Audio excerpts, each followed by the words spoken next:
Hey guys, welcome to my channel. My name's Brittany, and today we're going to be chatting about middle school summary. So today I'm going to recommend you 5 middle school summer books that are actually pretty good, that I'm sure you're going to love.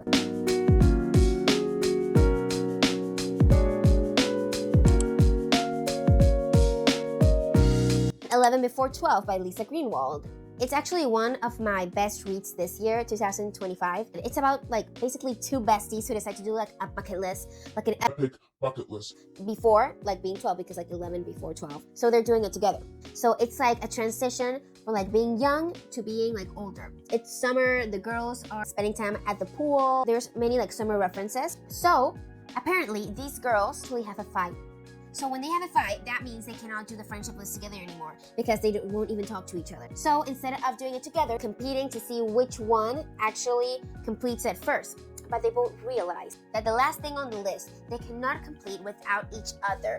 So this book teaches us the true meaning of friendship. I really liked it. Middle school books, most of them are we're not friends anymore, don't talk to me, don't look at me, don't breathe the same air as me, I don't want to know anything about you. No, here they actually solved their problems because they were being mature. Fun read. Because what bucket list isn't fun to read? It's the best thing ever. Book number 2, If I Were You by Leslie Margolese. I have this book in a physical copy because I'm seeing it right now on my iPad, all my notes of all the books. So, If I Were You by Leslie Margolese. It's such a good book. Imagine you sitting on a beach bench and just reading this, tanning, and be I'm reading a summer book.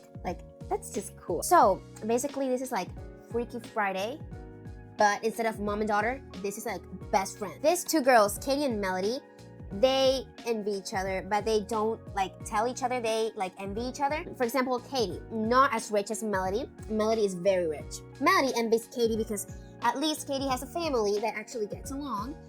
So they both wish on the same day to be one another. They're Melody's I wish I was Katie, and Katie's I wish I was Melody. And they both wish us so hard under a magical tunnel, something like that, but it's really magical. So one day they wake up and yeah, they're one another. And basically what this book teaches us is the grass isn't greener on the other side. But it's just funny because seeing their lives and how they're handling each other's lives, it's crazy. But it's freaky, but it's funny, and it's actually a cute read. And it's also focused on friendship. It's cute. You need to have it. You can see it better here. So cute. Now, Shake It Off by Susan Nelson. It's this book. I also have it on a physical copy right here. So you guys can see it. Here it is. Shake It Off. The cover art. Very cute. So, basically, this is giving me airplane mode vibes. If you've seen the movie, you know what I mean. So, it's a girl who's really fashionable, really popular, and she's very diva. She's I'm a buff. So this girl, she gets sent by her mom and dad to her aunt's and uncle's farm. Yeah, for summer. So instead of being with her friends, hanging out, going to the pool, all those fun stuff, she's stuck in a farm in the middle of nowhere with her annoying cousins and her crazy aunt and uncles. And she's so mad. And I get her because it's who wants to spend a summer just cleaning poop on a farm? So she really has a bad attitude about being in the farm. She's always I don't work, this place stinks. Whatever. So the thing is that she realizes that she has this talent that is making shakes. Milkshakes, shakes. Because she actually always liked shakes, but she never worked on them and on that talent because she was always doing something with her friends. But now that she has spare time, she realized that she has a talent for making shakes, and that's cool. And her family actually owns a milk shop, but they have boring smoothies, strawberry smoothies, vanilla smoothies, chocolate smoothies. That's the only flavors there are. And she's we should make smoothies like these, we should make them. And they're no, because that's breaking the tradition. And she's no, but it would be better. It would be better. And apparently her cousins are supporting her because it's actually not going as well as it was. They want to sell the farm. She and her cousins are very upset about that because obviously nobody wants to sell their home. So she's just here and she's okay, so I'm going to make milkshakes so the business goes better, and we're going to convince them to not sell the farm.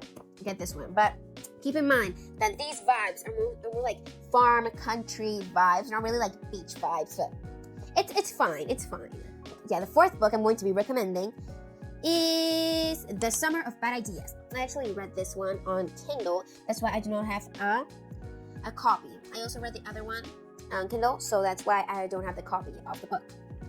So, The Summer of Bad Ideas by Kira Stewart. This book, I loved it so much. Like, genuinely really liked it. I remember, laughing so hard because this is so funny because the girl here, her name, what was her name? Her name was Eddie. Guys, I forget characters' names in books because I read so much I cannot remember every single one of the names. So Eddie, she gave me like awkward vibes, but she's like a like main character. And like she was awkward, but the way she was awkward was actually funny, not like painful and cringe, but like funny. Like her thoughts are just like, girl, what? And you're like laughing along with her. So it's about this girl whose late grandmother's house is in bad condition. So her parents and her uncle and her cousin need to go like fix up the house for sale. So what happens is that she and her cousin, Ray, that's the name of her cousin, they are forced to bond because like what else are they gonna do? Like if they're not home and having fun, what are they going to do? So they're forced to bond because actually they have nothing in common, but they're cousins. So the thing is that one day they're playing in the house and they find a very old paper and they notice that the paper has a list. It's called The List of Good Ideas for Summer.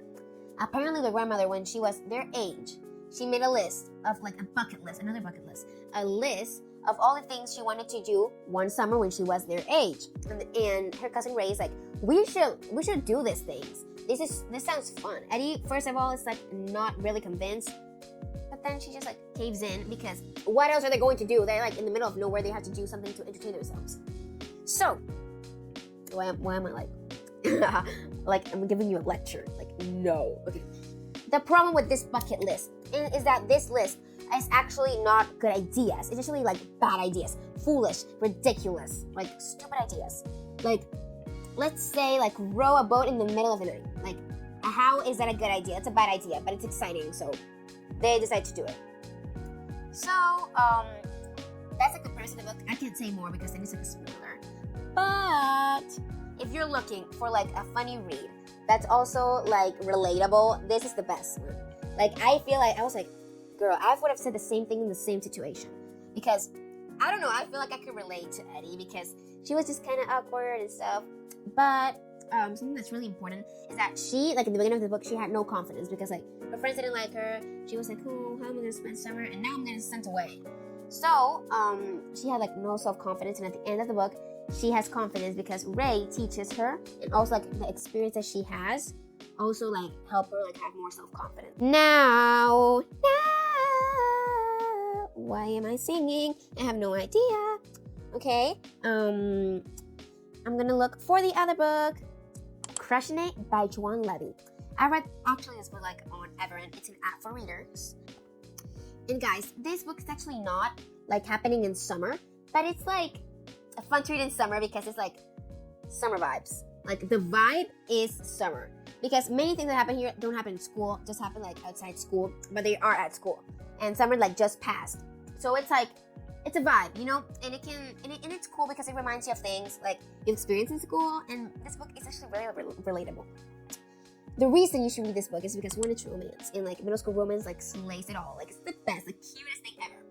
Number 2, this book it's just so relatable. I feel like I was like, wow, I can relate so much because the main character, I can feel like her. Like I can feel her feelings, if you know what I mean. Like number 3, this book gave me like so much emotions. I remember like kicking my feet, like hitting my pillow. I was like, why? Because I was reading this book like at 2 a.m. Yeah, and I read it all like in one sitting. Yeah, I read it all in one sitting, 2 a.m. to like 4 a.m. Yeah, like in 2 hours I read it. So yeah, so it's giving me like so much emotions. I was like also crying. Guys, I cried at the end of this book because it was so beautiful. But like you probably don't know what I'm talking about because I have not told you guys the premise, the summary of this book. Kath is a 7th grader who's like very nerdy, not very pretty. Let's just say that. Apparently, she has a guy best friend. We all know how it is with the guy best friends. Like, you know, they go on summer vacation or whatever. And then when they come back from summer vacation, Apparently, her guy BSF, aka Tyler, that's his name, he comes back from summer vacation and he like glows up. He's like taller, leaner, cuter, and like all the girls in school are like, Is that Tyler? He's so fun! Okay. and then, apparently her other best friend, who's also her cousin, her name's Olivia. She's a girl BSF. She starts getting a crush on Tyler, Kat's best friend. Kat knows Olivia has nothing in common with Tyler. They're like not compatible. Like when Olivia speaks to Tyler, it's like so stupid because she has no idea what he likes, and he's like, and it's awkward. Olivia asks Kat to like help her get Tyler, but how are they gonna get Tyler is the question. The plan is simple. Olivia, when Olivia speaks to Tyler, Kat is going to be there in an earplug, and she's going to speak for her, so she doesn't like appear stupid or like not knowing what Tyler like is into, and like to get Tyler to like her. But the thing is this, Kat is starting like to fall in love with Tyler too, because like he's kind of cuter, you know what I mean? And she's like, she knows she's compatible with Tyler because they like the same things, but she's like, no, I can't like never like be with him because I'm so ugly. So she has like a bad self-confidence at the beginning. It's like the last book, like a bad self-confidence at the beginning, and even her conscience is like starting like to her because she's like, oh, he says he likes Olivia just because I'm the one like doing everything. Because if he knew Olivia wasn't like that, he wouldn't like her. But like I can't tell him anything because one, it will break my friendship with Olivia. Like I'm speaking in Kat's like point of view. I like it, yeah. Like she would break actually like Olivia's trust if she actually went for Tyler, and if she even did it, Tyler wouldn't like her back because she says she's ugly. But Tyler, on the other hand, thinks appearance isn't all. Okay, that's all I'm gonna say.